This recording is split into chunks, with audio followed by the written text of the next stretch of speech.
I don't know how it is with you, but during February, my wife generally says to me, "Have you thought at all about what we are going to do for August?"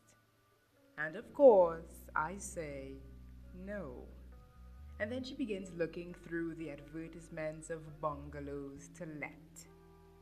Well, this happened last year, as usual, and she eventually produced one that looked possible. It said Norfolk, Hickling Broad, furnished bungalow, garden, garage, boathouse, and all the rest of it. Oh, and plate and linen. It also mentioned an exorbitant rent. I pointed out the bit about the rent, but my wife said, "Yes, you'll have to go down and see the landlord and get him to come down. They always do." As a matter of fact, they always don't. But that's a detail. Anyway, I wrote off to the landlord and asked if he could arrange for me to stay the night in the place to see what it was really like. He wrote back and said, "Certainly," and that he was engaging Mrs. So and so to come in and oblige me and make up the beds and so forth. I tell you, we do things thoroughly in our family. I have to sleep in all the beds, and when I come home, my wife counts the bruises and decides whether they will do or not. At any rate, I arrived in a blinding snowstorm at about the most desolate spot on God's earth. I'd come to Potterhegum by train and been driven on. It was a good 5 miles from the station. Fortunately, Mrs. Selston, the old lady who was going to do for me, was there, and she lighted a fire and cooked me a steak, for which I was truly thankful. I somehow think the cow, or whatever they get steaks off, had only died that morning. It was very, obstinate. While I dined, she talked to me. She would tell me all about the operation her husband had just had. All about it. It was almost a lecture on surgery. The steak was rather underdone, and it sort of made me feel I was illustrating her lecture. Anyway, she put me clean off my dinner and then departed for the night. I explored the bungalow and I just had a look outside. It was, of course, very dark, but snowing not so quite hard. The garage stood about 15 yards from the back door. I walked around it, but didn't go in. I also went down to the edge of the broad and verified the boathouse. The whole place looked as though it might be all right in the summertime. But just then, it made me wonder why people ever wanted to go to the North Pole. Anyhow, I went indoors and settled down by the fire. You have no idea how quiet it was. Even the waterfowl had taken a night off. At least, they weren't working. At a few minutes to 11, I heard the first noise there'd been since Mrs. What's her name? Selston had cleared out. It was the sound of a car. If it had gone straight by, I probably shouldn't have noticed it at all. Only, it didn't go straight by. It seemed to stop farther up the road before it got to the house. Even that didn't make much impression. After all, cars do stop. It must have been 5 or 10 minutes before it was born on me that it hadn't gone on again. So I got up and looked out of the window. It had left off snowing. There was a glare through the gate that showed there were headlamps somewhere just out of sight. I thought I might as well stroll out and investigate. I found a fair-sized limousine pulled up in the middle of the road about 20 yards short of my gate. The light was rather blinding, but when I got close to it, I found a girl with an open bonnet tinkering with the engine. Quite an attractive young female from what one could see, but she was so muffled up in furs that it was rather hard to tell. I said, good evening. Anything I can do? She said she didn't know what was the matter. The engine had just stopped and it wouldn't start again. And it had. It wouldn't even turn, either with the self-starter or the handle. The whole thing was awfully hot, and I asked her whether there was any water in the radiator. She didn't see why there shouldn't be. There always had been. This didn't strike me as entirely conclusive. I said we'd better put some in and see what happened. She said, why not use snow? But I thought not. There was an idea at the back of my mind that there was some reason why it was unwise to use melted snow, and it wasn't until I arrived back with a bucketful that I remembered what it was. Of course, goiter.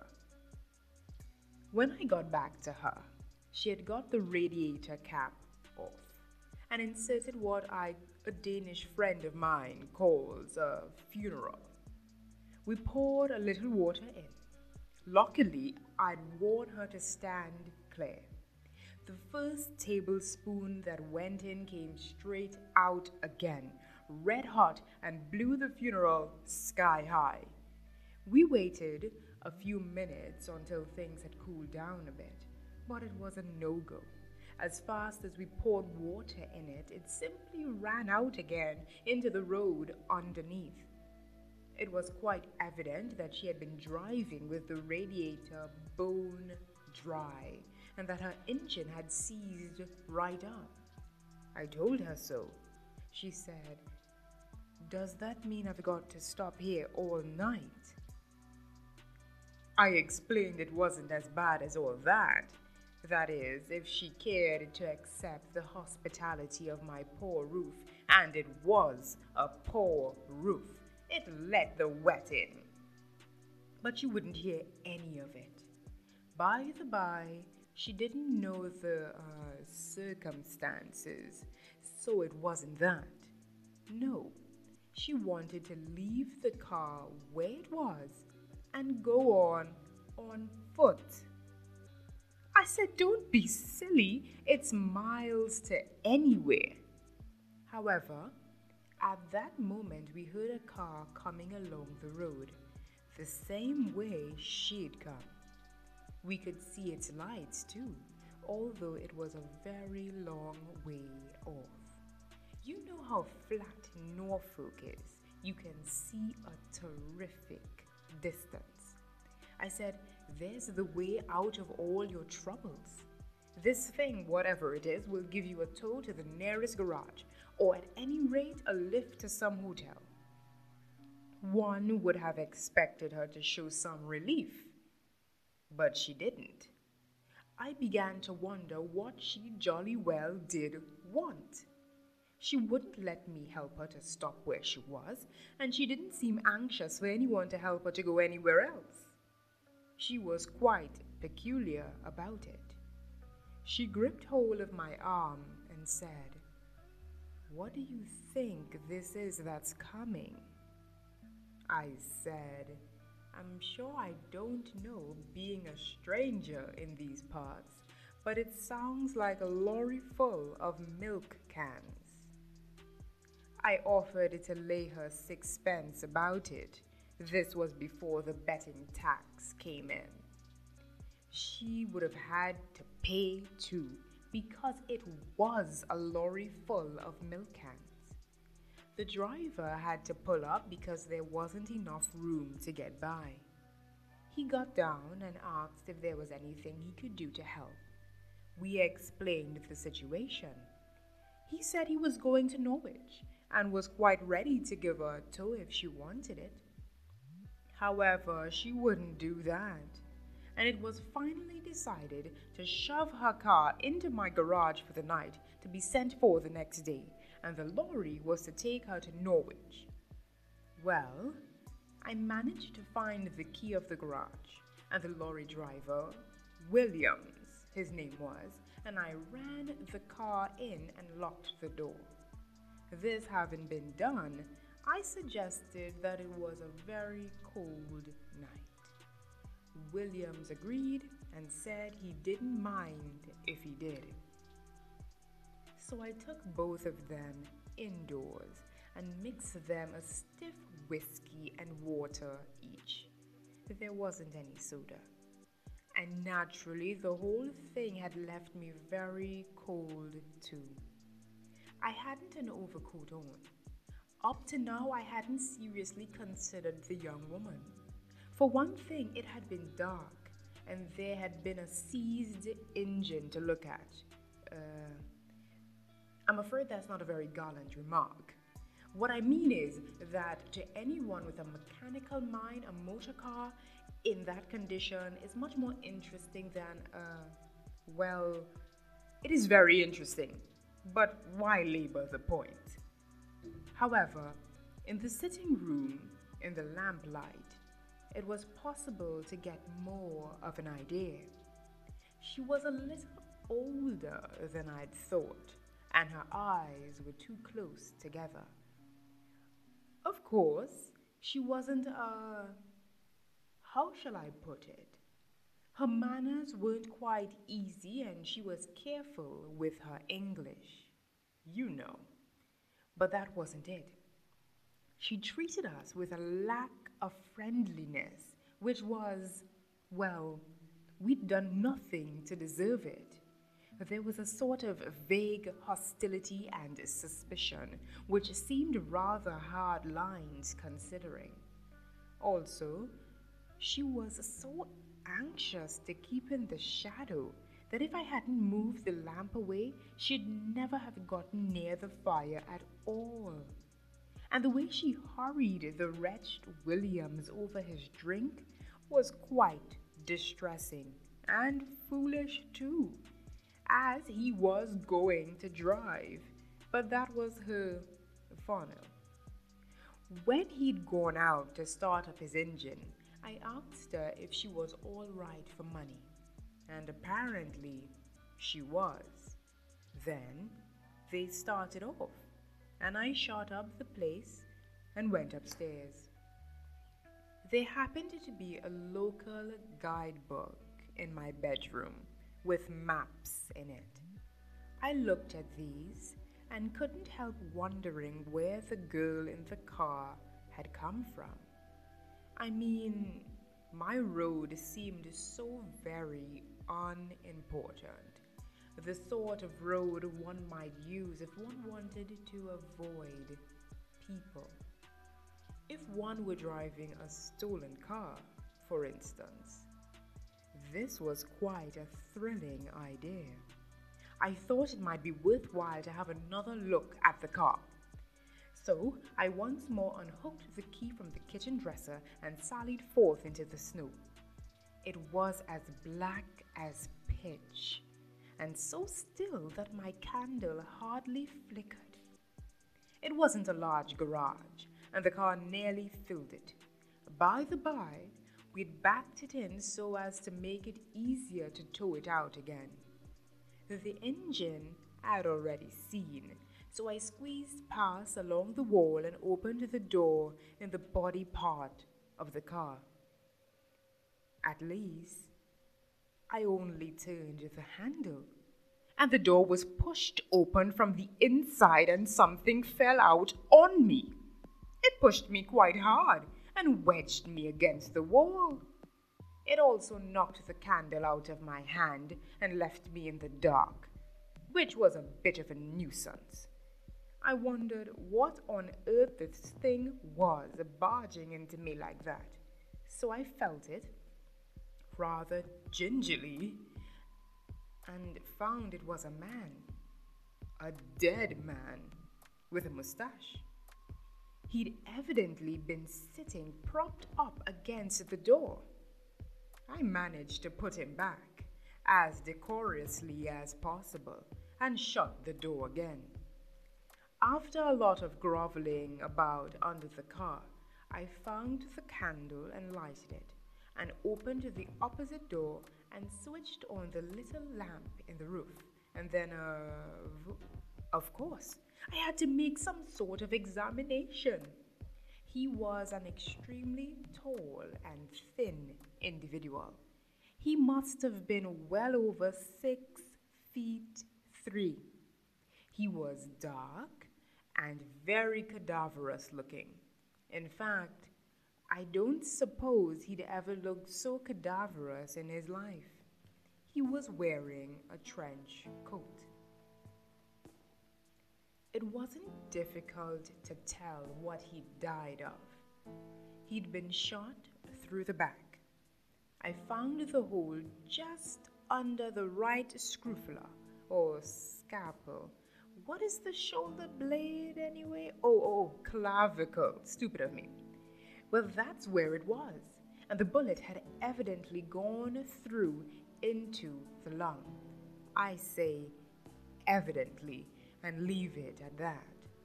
There were no papers in his pockets and no tailor's names on his clothes, but there was a note case with £9 in it. Altogether a most unpleasant business.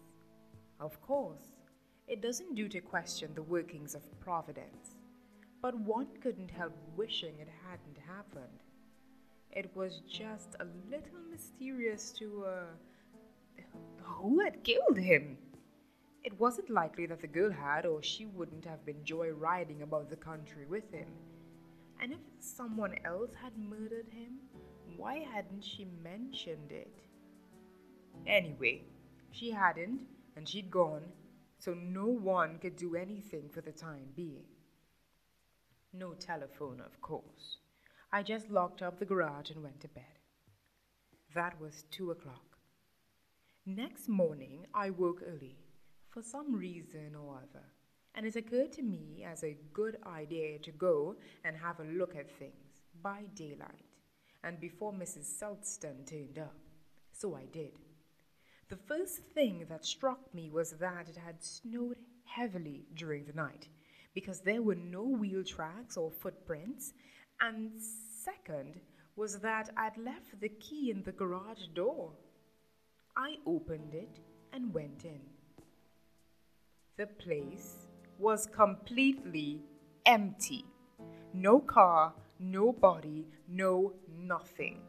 There was a patch of grease on the floor where I'd dropped the candle. Otherwise, there was nothing to show that I'd been there before. One of two things must have happened. Either some people had come along during the night and taken the car away, or else I'd fallen asleep in front of the fire and dreamt the whole thing. Then I remembered the whiskey glasses. They should still be in the sitting room. I went back to look, and they were, all 3 of them. So it hadn't been a dream and the car had been fetched away, but they must have been jolly quiet over it. The girl had left her glass on the mantelpiece, and it showed several very clearly defined finger marks. Some were mine, naturally, because I had fetched the glass from the kitchen and poured out the drink for her, but her finger marks were clean and mine were oily, so it was quite easy to tell them apart. It isn't necessary to point out that this glass was very important. There had evidently been a murder or something of that kind, and the girl must have known all about it, even if she hadn't actually done it herself. So anything she had left in the way of evidence ought to be handed over to the police. And this was all she had left. So I packed it up with meticulous care in an old biscuit box out of the larder. When Mrs. Selstone came, I settled up with her and came back to town. Oh, I called the landlord on the way and told him I'd let him know about the bungalow. Then I caught my train and in due course drove straight to Scotland Yard. I went up and I saw my friend there. I produced the glass and asked him if his people could identify the marks. He said, probably not. But he'd sent it down to the fingerprint department and asked me where it came from. I said, never you mind. Let's have the identification first, he said. All right. They're awfully quick, these people. The clerk was back in 3 minutes with a file of papers. They knew the girl all right. They told me her name and showed me her photograph. Not flattering. Quite an adventurous young lady, from all accounts. In the early part of her career, she'd done time twice for shoplifting, chiefly in the book department. Then she'd what they call taken up with a member of one of those race gangs one sometimes hears about. My pal went on to say that there'd been a fight between two of these gangs, in the course of which her friend had got shot. She managed to get him away in a car, but it had broken down somewhere in Norfolk. So she'd left it and the dead man in someone's garage and had started off for Norwich in a lorry. Only she never got there.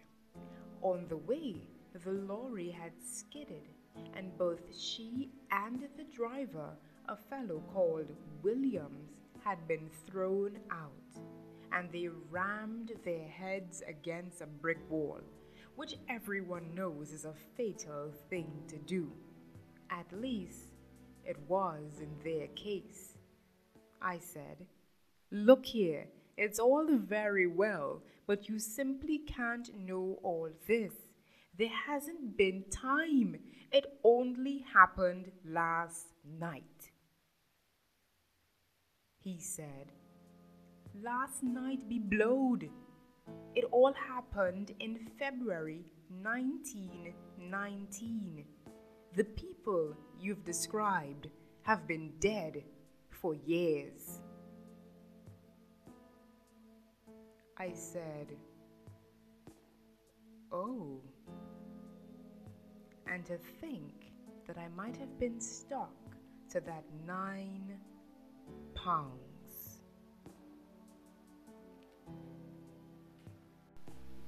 Hey guys, thank you for listening to My Adventure in Norfolk by A.J. Allen. The first time I read this story, I literally looked around thinking, what in the world? But I hope you enjoyed it. If you liked it, hit the subscribe button, hit the like button, share it with all your friends and family. Maybe it could be a good bedtime story. I don't know. Try it out. I'll see you in the next one.